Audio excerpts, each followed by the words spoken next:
Okay, so Bitcoin, what's next for Bitcoin? Um, First of all, oh, I already drew the line. First of all, let me explain why I drew this line.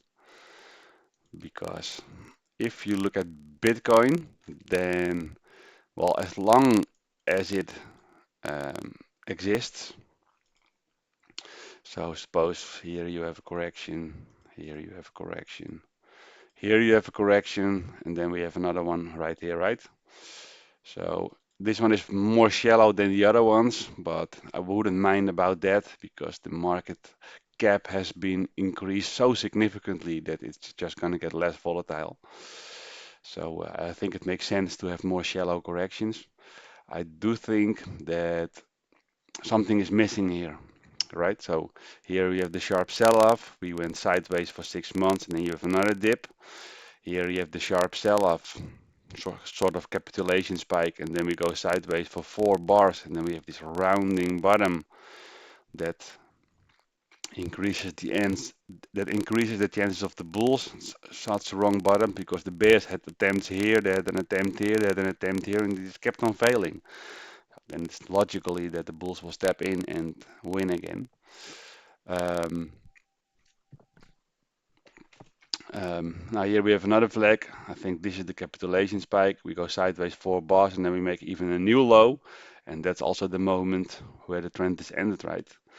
So the leg where we're in now, I'm seeing this leg. You can argue that this is the capitulation spike, and then we basically just go straight up. I don't see the sideways here. I don't see a period of neutralization before we go up. I'm not seeing it. So I'm also not seeing that final push down like it always does. So I'm expecting we're going to do something like this or even deeper. We could also go to 50K or 49 and then go higher. So I just think that it is likely that we're gonna have this. Why? Because it always does. So buying here, I know there is a lot of traders. I also saw a lot of big accounts on X, fully bullish already. Well, that's fine if you bought this bottom, but you have to know that based on history, it's a low probability event that we are going straight up right now. It can happen, of course. Low probability events happen as well.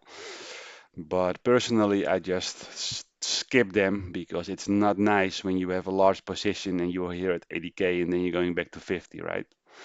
So it's not fun. And I want trading to be fun, and I just try to avoid.